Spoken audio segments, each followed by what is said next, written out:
Hello friends, स्वागत है आपका पढ़ाई लिखाई ज्ञान में। चलिए अब हम लोग अपने पैसिव वॉइस के वीडियो को और आगे ले चलते हैं। हम आपको अब बताते हैं पास्ट कंटिन्यूअस टेंस। तो देखते हैं पास्ट कंटिन्यूअस टेंस का पैसिव वॉइस कैसे बनाते हैं। तो सबसे पहले इसका हम अफर्मेटिव सेंटेंस देख लेते हैं। अफर्मेटिव सेंटेंस का सबसे पहले हम एक्टिव वॉइस देखते हैं। एक्टिव वॉइस की बनावट कैसी होती है। तो सबसे पहले हम लोग सब्जेक्ट लिखते हैं, उसके बाद वाज या वर, उसके बाद वर्ब की फर्स्ट फॉर्म में आईएनजी, उसके बाद ऑब्जेक्ट और अदर वर्ड। फिर उसके बाद अगर हम पैसिव वॉइस की बनावट देखते हैं तो पैसिव वॉइस में क्या होता है, सबसे पहले सब्जेक्ट जो हमारा ऑब्जेक्ट होता है एक्टिव का, उसी को हम सब्जेक्ट बनाते हैं। उसके बाद वाज या वर लगाते हैं, उसके बाद बीइंग लगाते हैं, वर्ब का third form, other word, by और उसके बाद ऑब्जेक्ट। जो हमारा सब्जेक्ट होता है उसी को हम लोग ऑब्जेक्ट बनाते हैं। आइए एग्जाम्पल से समझते हैं। जैसे पहला सेंटेंस मैंने हिंदी में लिख दिया है, मैं चाय बेच रहा था। मैं चाय बेच रहा था, इसका क्या हो जाएगा active voice, I was selling T. I was selling T. इसका हम पैसिव देखते हैं। तो देखिए जो हमारा ऑब्जेक्ट होता है टी, उसको हम लोग सब्जेक्ट बना देंगे और उसके बाद जो हमारा सब्जेक्ट होता है आई, वो हमारा ऑब्जेक्ट बन जाएगा। तो टी सिंगुलर है, tea was being sold, sell का third form sold by me. Next example देखते हैं, दे वर टेलिंग अलाई। तो अलाई हमारा ऑब्जेक्ट है, ये हमारा सब्जेक्ट बनेगा। तो क्या हो जाएगा अलाई, और दे सब्जेक्ट है, ये हमारा बनेगा object. Ali was being, tell का third form told, Ali was being told by them. Negative sentence देखते हैं निगेटिव सेंटेंस की बनावट कैसी होती है। तो सबसे पहले निगेटिव सेंटेंस में एक्टिव वॉइस की बनावट देखते हैं। तो सबसे पहले हम लोग क्या करते हैं, सब्जेक्ट, उसके बाद हेल्पिंग वर्ब वाज या वर। अब देखिए हमेशा हेल्पिंग वर्ब के बाद ही नॉट का प्रयोग करते हैं, तो उसके बाद नॉट लगाएंगे, फिर वर्ब के फर्स्ट फॉर्म में आईएनजी, उसके बाद ऑब्जेक्ट, फिर अदर वर्ड। पैसिव वॉइस की बनावट देखते हैं। तो सबसे पहले हम लोग सब्जेक्ट लिखते हैं, जो हमारा ऑब्जेक्ट होता है उसी को हम लोग सब्जेक्ट बनाते हैं। उसके बाद वाज या वर, उसके बाद नॉट, उसके बाद बीइंग, वर्ब का थर्ड फॉर्म, उसके बाद अदर वर्ड, बाई, प्लस जो हमारा सब्जेक्ट होता है उसी को हम लोग ऑब्जेक्ट बना देते हैं।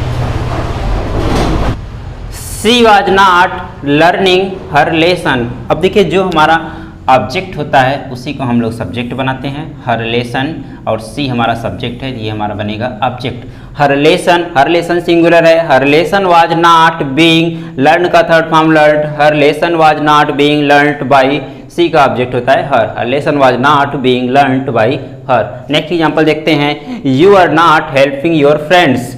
तो you are not helping your friends का मतलब आप लोग अपने मित्रों की सहायता नहीं कर रहे थे। पहला वाला सेंटेंस क्या था, she was not learning her lesson, वो अपना पाठ याद नहीं कर रही थी। दूसरा वाला क्या है कि you are not helping your friends, आप लोग अपने मित्रों की सहायता नहीं कर रहे थे। योर फ्रेंड्स है, तो यहाँ पे क्या है, बहुवचन है, प्लूरल है, तो ये हमारा सब्जेक्ट बनेगा और यू हमारा ऑब्जेक्ट बनेगा। तो ये हो जाएगा योर फ्रेंड्स, प्लूरल है तो प्लूरल के साथ were, your friends were not being, help का third form helped by you.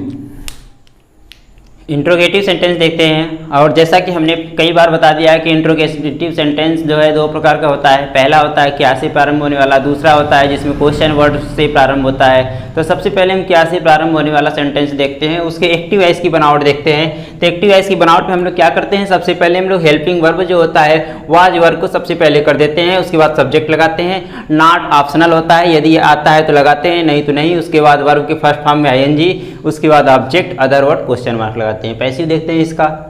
सबसे पहले इसमें भी वाज वर्ब होता है, इसमें सब्जेक्ट होता है, जो उसका ऑब्जेक्ट होगा वही सब्जेक्ट बनता है। उसके बाद नॉट का प्रयोग करते हैं, उसके बाद बीइंग, अब उसके बाद वर्ब का थर्ड फॉर्म, उसके बाद अदर वर्ड, बाई लगाते हैं, उसके बाद ऑब्जेक्ट देखिए जो हमारा सब्जेक्ट होता है वही ऑब्जेक्ट बनता है, और लास्ट में क्वेश्चन मार्क जरूर लगाते हैं। दूसरा वाला रूल देखते हैं जिसमें क्वेश्चन वर्ड आते हैं। तो सबसे पहले इसमें हम लोग क्या करते हैं, क्वेश्चन वर्ड की अंग्रेजी लिख देते हैं। उसके बाद बाकी सेम पहले रूल की तरह वाज वर्ब लगाते हैं, सब्जेक्ट लगाते हैं, नॉट लगाते हैं, वर्ब के फर्स्ट में ING, object, other word, question mark. Passive देखते हैं, ये भी उसी की तरह है। सबसे पहले क्वेश्चन वर्ड लगा देंगे, उसके बाद वाज वर्ब, सब्जेक्ट, ये सब्जेक्ट देखिए वही सब्जेक्ट होता है जो हमारा ऑब्जेक्ट होता है, और उसके बाद नॉट लगाते हैं, बीइंग लगाते हैं, वर्ब का थर्ड फॉर्म लगाते हैं, अदर वर्ड, बाई, और हमारा ऑब्जेक्ट होता है, जो हमारा सब्जेक्ट रहता है वही हमारा ऑब्जेक्ट बन जाता है। लास्ट में क्वेश्चन मार्क लगाते हैं। और अब एग्जाम्पल के साथ समझते हैं। Was Sohan not doing his work, was Sohan not doing his work, क्या सोहन अपना कार्य नहीं कर रहा था। तो अब देखिए यहाँ पे हिज वर्क ऑब्जेक्ट है, हिज वर्क सिंगुलर है। अब जब यू हिज वर्क जब सब्जेक्ट बनेगा तो ये सिंगुलर है, तो वाज को भी पहले कर देंगे। तो हिज वर्क सबसे पहले was his work not being, do का third form done, done by Sohan, sorry by यहाँ पे सोहन लिखेंगे। देखिए was his work not being done by Sohan. उसके बाद देखिए दूसरा example, why were you not grazing your buffalo, why were you not grazing your buffalo, आप लोग अपनी भैंस क्यों नहीं चरा रहे थे, आप लोग अपनी भैंस क्यों नहीं चरा रहे थे।